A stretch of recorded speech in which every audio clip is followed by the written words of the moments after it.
everyone. Welcome to Gale Force Winds. It sure is exciting to be here at the Energy NL show. This podcast is brought to you by our good friends at EverWind Fuels. I'm Alan Dale. With me as always, my good buddy Jerry Carew. So why don't you go ahead and introduce yourself? I'm Charlene Johnson. I'm the CEO at Energy NL. Been here for 5.5 years now. Next week will be 5.5 years, and it's been quite the ride. Really enjoying it. We've evolved from NOYA, oil and gas, to Energy NL March 22nd, 2022. So it's been an exciting ride and just so many opportunities, as you can see. Right. The theme of our conference is Unrivalled Opportunities, and I think you can see that there's a lot of opportunity here. And your pathway to get here, how did you find your place in time right here? Right here at the conference, or right here? No, your journey to get to Back energy. to kindergarten he's talking Back to about. kindergarten, goodness. I have some bad memories of that. Oh, you skipped kindergarten then. Yes. We were oil and gas for a long time. NOYA was around for 4 decades, and a lot of our members were getting into the renewable space. And we saw the opportunity to help them find out where the markets are, where the opportunities are to get involved in the supply chain development. We embarked upon a huge consultation process with all of our members. And at the end of all of that, we determined that we need to evolve with the energy evolution that's happening. And on March 22nd, 2022, we became Energy NL. You'll see our conference has changed to reflect that. In the past, it was mainly oil and gas speakers and information, and now you're seeing a mix of all forms of energy: hydrogen, wind, hydro, and oil and gas. I mean, it's an exciting time to be in the energy space globally, but especially here in Newfoundland. There's a high demand for energy around the world, and Newfoundland seems to be poised to be able to supply a lot of solutions, whether it's renewable or a more traditional energy that we know of here. It must be exciting for your organization and to be leading that organization into the conversation. It's really invigorating. Yeah. We have the people, we have the wind. We're able now to make money off the wind, which is something that I never really liked was wind, but now I love wind because of the opportunities that come with it. We have the ports, the geographical location to Europe, and the people. And that's a huge part of the recipe for success is the people. And we've learned a lot from the oil and gas sector, and we could take those learnings to the renewable sector. When you are building subsea components for oil and gas, those subsea components for offshore wind are virtually the same. Right. So we can take those learnings and carry that over, that knowledge transfer. Yeah. This is so important. This show, I was in there just a minute ago and watched a speech, and someone put up a big QR code, and it struck me how important this show is to make people connect. And how do you feel? You are really responsible for connecting so many people in one of the most important industries in Newfoundland and Labrador.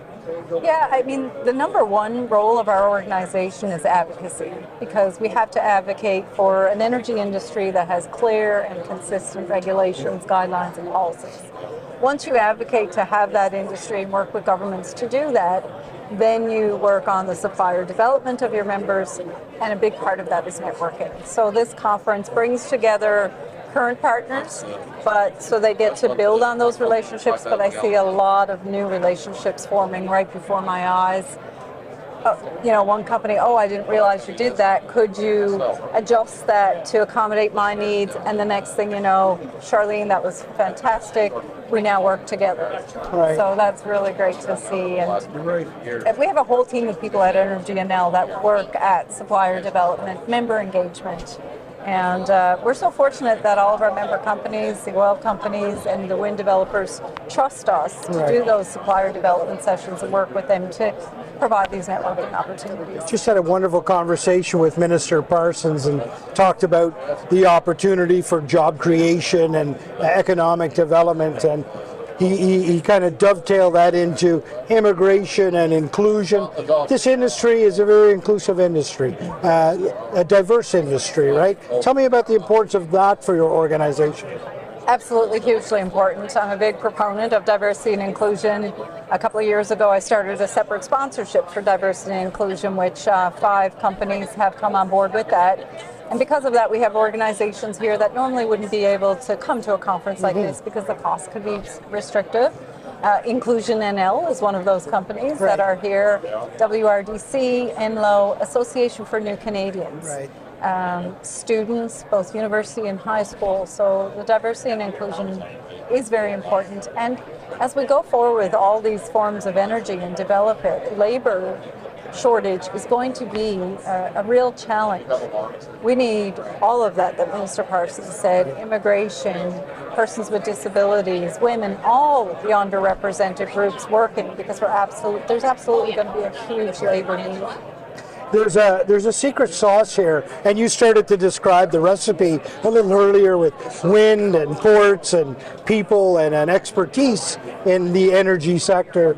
But there's more here. There's more in Newfoundland. There's a willingness for everybody to collaborate and work together. I think people understand that a rising tide floats all boats around here, and I see that when I look at government, academia, industry, all working collectively together, and you're a big part of making all that work, right in the middle. There's a lot of challenges, but I think not just me, but all of our members, our board, our staff, we have an attitude that there's no challenge that's insurmountable. And we've found ways through things, around things. They talk about thinking outside the box. We say there's no box. So it's just whatever we can do to make this happen here, mainly for our members, because we're a member-driven organization, but really because it's about our province. Right. And keeping people here and bringing people home. Right. And making Newfoundland and Labrador a place for others to call home. Right.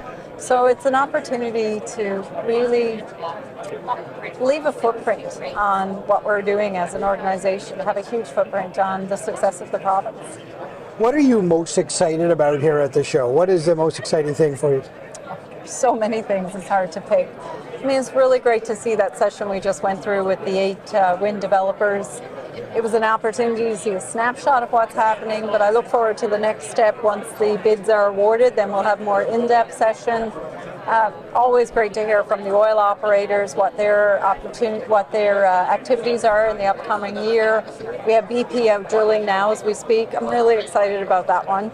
That Cape Friels well, Ephesus they call it, has the potential for up to 3 to 4 billion barrels of recoverable oil.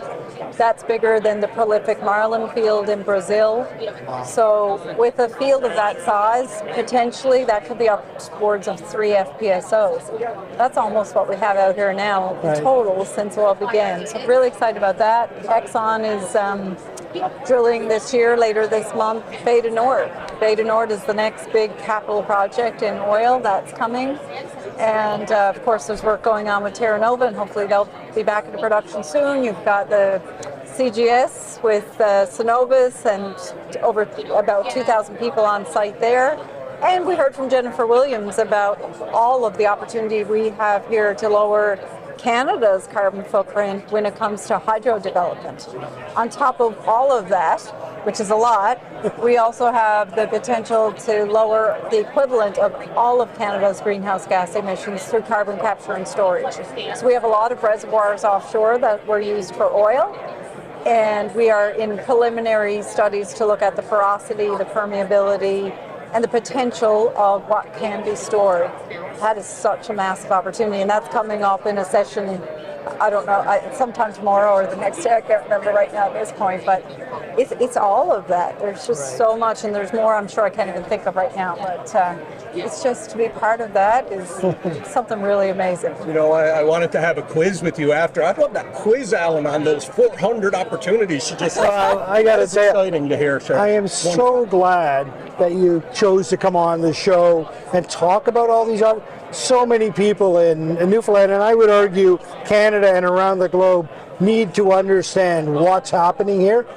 I know it. We see it all the time. We feel the opportunity in the air. We see people's excitement in their eyes when they talk about it. So great for you to come on and be part of this thought leadership to explain to people. And thank you to EverWind Fuels for bringing the conversation to the floor. 100%. Really appreciate your time here today. And You've laid out the opportunity here so well. Thank you very much. And thank you for the opportunity. A big part of what we do is to get the information out there. So it's not just advocacy to governments, it's about informing the public of the opportunities, and it's something we really enjoy doing. So thank you for the opportunity.